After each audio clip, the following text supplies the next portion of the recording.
if Donald Trump wins, what will it mean for the healthcare and the pharmaceutical industries? Same question when it comes to Kamala Harris. How would I know? I'm not a doctor, but I've got a doctor on the line. She's Dr. Marion Mass. She's a pediatrician, and she is a health freedom advocate. She's joining us this morning. Good morning, Dr. Mass. Welcome to the show. Thank you so much for having me, Austin. I'm delighted to be here. Glad to have you here, Dr. Mass. And I love that sweater. If we can just pull it up a little bit here so we can see it on the screen. American Flag X. I need to put that over in For Liberty shop I need to make something like that for my merch store. Is that a sweater? It's a t-shirt. It's actually from the gym that I go to. I work out regularly, and it's called Next Level in Doylestown. Next with a big X. And I didn't know why I didn't think of buying this shirt before, So yeah, it's I great. actually bought this for my husband. So. Yeah, Dr. Mass, we've had a lot of faith in the medical and pharmaceutical industry that has been lost in recent years due to the tyranny of people like Anthony Fauci and other public health officials during COVID-19. I guess my big question before we get into the details of the presidential race is to ask, your thoughts in general about what the scientific medical community might be able to do to re-earn the trust of the American people that was lost during the 3 years of the pandemic. Well, the first thing to do is say sorry. It always seems to be the hardest word. And sorry has to come from big places. But I don't think sorry is enough, because we can't, if you have someone that made a colossal mistake, especially someone that was found to be covering up a mistake. I mean, didn't we learn anything from Nixon, right? If we find someone that has done something like that, they shouldn't be serving in a leadership role. We can't have leaders that have so much hubris that they're afraid to say I'm sorry, and that they're afraid to recognize that they need to remove themselves for the good of everyone. I cannot disagree there. I love all this applause. It doesn't usually happen in my day job. Exactly. Well, how about this? Okay, I can first. Do you recognize that right there? I've heard it once or twice. It's true. Yeah, well, hopefully we don't have to hear it for the next 8 years. But what kind of expectations would you have if Kamala Harris becomes president of the United States in regards to the healthcare system? Okay, so the first thing that I want to say is that no matter who wins, all of us as citizens have to hold our politicians accountable. They work for us. We don't work for them. We're not just sitting here like serfs expecting them to do what they're wanting to do for us. But regardless, I'm not coy in pointing out that I think that the Biden-Harris administration has a record of being poor on healthcare. I wrote an article in, I believe it was Washington Examiner, that went back to July, and it talked about the fact that we had this massive healthcare inflation. I mean, think all the way back to 2009, and we were promised $2,500 less paying for premiums. I mean, did that happen? No, it did not. In fact, as a national spend, we've doubled what we're spending on healthcare since before Obamacare was enacted. Well, the Republicans don't really have much to do with Obamacare. The Democrats own it. Remember, it was passed in December, middle of the night, more than 1,000 pages. We got to pass it till we know what's in it. So we know what's in it. Well, what's Obamacare in the big nutshell? It's a bill about coverage. It means we've been subsidizing these insurance companies, private insurance companies, so that everyone gets coverage. Well, guess what? Coverage is not care. And then because everyone gets coverage, Pharma profits like mad. I mean, Pharma was like pretty much bribed to help pass Obamacare because they knew it was going to be, a golden nest egg of goose for them. I mean, they got a lot out of it because all their drugs got covered. The hospitals were happy because they got covered. The American Medical Association, well, they were happy because the CPT code system that they own the royalties to, like every time they make a code, it's like cha-ching, cha-ching for the AMA. They make way more off of membership than off of that. So all of the big players in healthcare, they all profited madly off of Obamacare. So I kind of see this continuum. We go Obama, we go Biden, and then we end up with Biden and Harris. And then to continue along the line, I have been very outspoken. You and I have talked about these drug middlemen, the pharmacy benefit managers, and we can get into whether or not we use pharmaceutical products. But when the drug middlemen are making more money than the pharmaceutical companies themselves, and the drug middlemen have the right to receive legalized kickbacks. The only president, in fact, the only person who ever wrote something to push back on the kickbacks themselves is President Trump. And so he did an executive order. You can hate him till the cows come home. I don't care. But I actually loved that order. I was invited to the White House to talk about PBMs. Of course I went. You know, I tried to get someone to get me into the White House to talk about the drug shortages we're having under the Biden administration. It didn't go. I would have gone, but Trump actually did an executive order. I was invited back to go to the Rose Garden to hear him say those magic words. These middlemen are making a lot of money and they're not going to anymore. And then he put up a great executive order on these middlemen. I actually couldn't go to the executive order. I was invited. I was hiking in Utah with my husband. He's like, please, honey, I want to hike arches with you. So I sent some friends.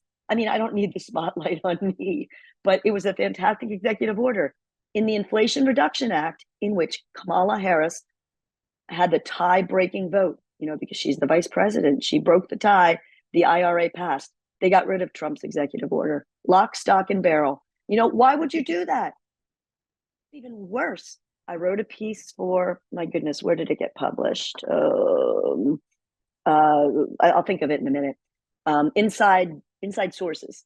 And it talked about the truth of the IRA. Well, the truth of the IRA is that they passed that IRA and they're running around lying that healthcare costs are reduced because of the IRA and drug costs are reduced. Well, I revealed with receipts, with hyperlinks, new drugs up an average of 35%. Does that sound like a decrease to you? And furthermore, and I'm sorry, I talk so much. No, that's why you're here. See, that's why I lose my voice, right? My husband, the ENT, says, just don't talk for 3 or 4 months, honey. Why would he say such a thing? Anyway, that same bill, the IRA, as a result of that IRA, there was going to be an increase in premiums in the Medicare space.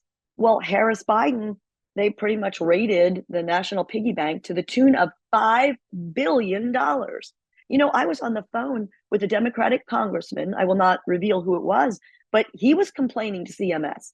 He's like, how can you do this? You're raiding the national piggy bank to cover up for the fact that your bill is crappy and isn't doing what it's supposed to be doing. And it's, I guess so. I mean, if the seniors saw an increase in their Medicare premiums, they'd be mad. And of course, they wouldn't vote for, Harris Walls, but I just think it's very disingenuous. And there's brave members of Congress. Among them, I believe, are Kathy McMorris Rogers, terrific congresswoman out of Washington State. Truthfully, I know Kathy. We've met many times. I can call her Kathy. I can email her. I mean, she's listened. She's done stuff on the PBMs. She's done stuff on transparency. Go, Kathy, right? But she actually put out there, and they started asking questions to CMS. Why are you doing this? Because it's wicked. Are you seeing my mug? Wicked with a little witch legs. Cute, right? It's wicked. Don't.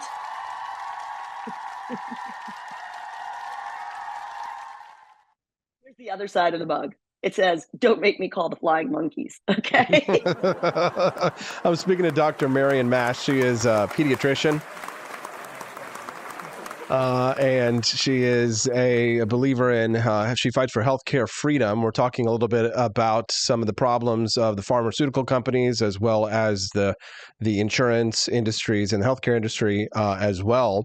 We do have several members of the healthcare community who are joining us live in the chat this morning. I see Dad Bod Baboon, a nurse, and Amy J. Ees, another nurse as well, agreeing very much with what they're hearing, and we're glad to have you all here today. If you're enjoying the content, please do click like and subscribe to the channel. We'd love to have you be a regular guest on the Wake Up America show to hear more content, just like what you're hearing right now. Dr. Mass, that executive order that you were talking about that Trump passed in regard that was aimed at the middlemen, was that the one also that was related to the transparency in cost, the pricing? Or was that a separate executive order? And if so, what did you think about Trump passing an executive order that had to do with mandating it so that we, the customers of the hospital systems, can actually see the prices of what we're actually paying? I loved it. So it was a separate executive order. I mean, these are historic things. No one's taking on, I hate to say it, look, I work for a hospital. I'm not naming them. I don't speak for them. And I'm not saying that they're horrible in transparency, but I mean, look, I just told you that our national spend on healthcare has almost doubled. How can we get a hold of the cost of healthcare if we can't even see the prices? This is just ridiculous. And if you're covering up the prices, and like that executive order passed initially, actually, very interestingly, the Biden administration came along and they doubled down on the penalties for transparency, but then they gave a pass to the Medicare Advantage plans.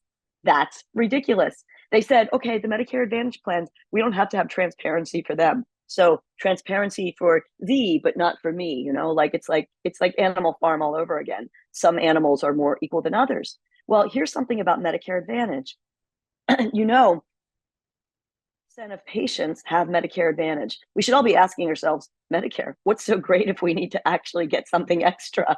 I mean, maybe Medicare's broken to begin with, but then if 50% of patients are on Medicare Advantage, which is run by the big private insurance companies, why are we giving them a free pass? It's like more subsidies for those insurance companies. And you know what? I mean, big picture, I'm just going to say it. In healthcare, Americans should feel very comfortable to point at Biden, Harris, Obama, and the whole crew of them that voted for all this stuff and say, you guys are the party of big private insurance.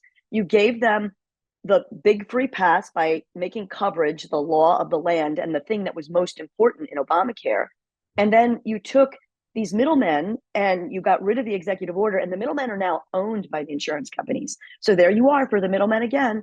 And then now along comes the Biden administration. No one can answer for me if Medicare Advantage plans still have the exception. I mean, I've asked senators. I mean, I've got US senators on my phone.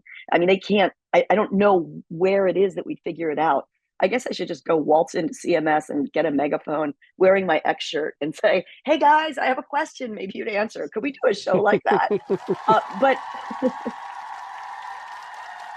please continue. Talk over the audience, the crowds. Yes, no problem. But like, wow. So you're giving the middleman another big break here by saying you don't have to show your prices. You don't have to show what you're paying to hospitals. Oh, you get to keep a secret. I mean, when do we ever start telling people that it was great to keep price secrets? I mean, imagine if you went to your favorite organic produce store and you wanted to buy the apples and you said, I want these apples. And they said, give us your credit card. And they said, we're not going to tell you what they cost until, the credit card is passed. And then we'll tell you. I mean, this is just exactly what's going on. Dr. Mass, I am, first of all, this is a great conversation. We appreciate that very much. So I had never been a chronic pain patient before until last year, unfortunately, when the years of doing martial arts had finally caught up with me, along with my middle age. I now have 2 herniated discs in my lower back and my spine. Oh, Very dude, painful. I'm sorry. Very painful. I want to be able to carry my daughter around, lifting heavy things. It becomes a challenge. I did have some luck with a steroid shot into my spine, but I had my wife is like my biggest advocate, so she's out there fighting tooth and nail to try and get it covered by my insurance. I have the gold plan, right? You'd think that it would be covered, but the insurance company kept denying it. We had to like finagle and jingle jangle to try and get it covered, to get just a steroid shot so that I can, continue to sit up straight and have good posture and do my job and, carry my burdens. But it's if I wanted to treat the chronic pain with drugs, the drugs are covered. I can get, if I go through my pain management clinic, if I really wanted to get oxycodone, or if I wanted to get, some kind of opioid, then it's highly likely that I would probably get one to help me with pain management. But I don't want opioids. I don't want drugs. Why are the drugs covered but not procedures that are that are things that don't get me high and make me feel terrible and all that kind of stuff? Why would the insurance cover these addictive chemical drugs and not cover something like a steroid shot in your back? These things just don't make sense to me. Okay, well, let's draw the path of money, because it always pays to follow the money. And first of all, I'm so sorry, because what we're talking about is human pain and suffering. And it's hard enough to be suffering with a chronic problem or even an acute problem. But then when you have to suffer with fighting the insurance companies, when you're tired worn down, not sleeping well. Thank God for your wife. Let's hear it. Do the applause for the wife, okay? Stephanie, yes. She Yay, did. Stephanie. Without her, I would just be suffering in silence all forever because I would never get on. I don't have the time, the hours and hours and hours that she has spent on my behalf acting as an advocate for me. She's coming out to those insurance companies and say, don't make me call the flying monkeys, right? Yeah, exactly. So, Don't make me sick Steffi on you. oh, yeah, right. So, middlemen that we discussed that are owned by the insurance companies, so CVS Health owns Aetna and its 22 million captive members. And they also own CVS Caremark, which is one of the big three PBMs. Express Scripts, a big PBM, was purchased by Cigna. And incidentally, just so you know who's making the money, when Cigna purchased Express Scripts, its revenue tripled in its next quarter. Whoa, let's follow that money, right? So these insurance companies that own the PBMs make the formulary. So they also can deny, the insurance companies can deny the care that you're getting and put you through this prior authorization process, right? And then the prior authorization process itself, probably a money trail behind it. So the insurance companies are paying a group to do the prior auth, and then they're counting that towards the money that they spend on patient care, which is not really care. I mean, right? I mean, it really begs the question, why do we call them insurance companies? There's no assurance of care here. Really, they're bloated third-party middlemen that are not supplying care, they're obstructing and denying it. And they're not always even supplying the appropriate care. Because in your case, what gave you relief wasn't covered. They wanted you to go to the drugs. Now, why would they want you to go to the drugs? Because those middlemen, the PBMs, pharmacy benefit managers, owned by the insurance companies, they make up the formulary. I don't get to choose what gets covered for my patients. The PBMs do. We're talking about a bunch of suits, not a bunch of scrubs, not doctors, not nurses. Suits are deciding what goes on that formulary. Now, what goes on the formulary, how do you think they're influenced? It's the same answer all the time in America. Money, money, money. Show me the money. When I talked about the fact that Trump did something about the middlemen kickbacks, those PBMs have the right to receive kickbacks. They can get paid by the pharmaceutical company, and then they can use this to decide what goes on the formulary. Who allowed this? Guess. The government. I mean, do we have a boo thing for the government? We got a boo button, Dr. Marion Mass. Let's give her a round of applause. We appreciate Dr. Mass joining us live on the program this morning. She is a health freedom activist and a pediatrician. Dr. Mass is joining us live here on the Wake Up America show, and we're grateful to have her on the program. So please do click like and subscribe. Where can people follow you over on X, Dr. Mass? Because people I know are really interested to hear more from you in the future. It's at Mass_Marion. I'm really excited because I think I'm close to 10,000 followers, which is, I don't have like this enormous following like you, but I think I'm close to 10,000 followers. And if you want to get there, you just have to be super annoying online like me. Like I've cajoled and harassed my way to 100,000 people there. So no, but Dr. Mass, I've always appreciated your input and your insight, and certainly a lot of this goes way over my head. But I'm grateful that I can call on your expertise for programs like these. But somebody in the chat just gave me a brilliant idea, and I don't know why I didn't think of it before, Dr. Mass. So I just launched a new podcast network here over on my program. I have my Wake Up America show, but we have 2 new shows that are produced in the evening. Tonight, Culturama, and then Thursday night it's Culturama and then Liberty Tonight. What about if we gave you your own show on the For Liberty Network? What if you had your own podcast? Would you do a live show like this, Dr. Mass? I could listen to you for 2 hours on your own. What about you, audience? Maybe that's something we need to discuss, huh?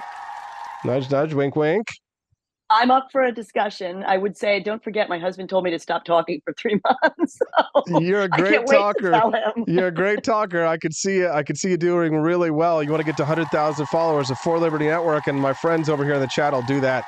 Make sure that you follow her over on X at Marion_Mass. Is that correct? Let me double check. Marion_Mass. Dr. Mass, is there anything that you think that we missed or anything else that you would like to share with our audience before we let you go? Well, one little quick thing. I want to go back to your pain drugs Mm. because it was just revealed through, I believe, the Columbus Dispatch and the great people out of the state of Ohio who have worked to push back on the PBMs.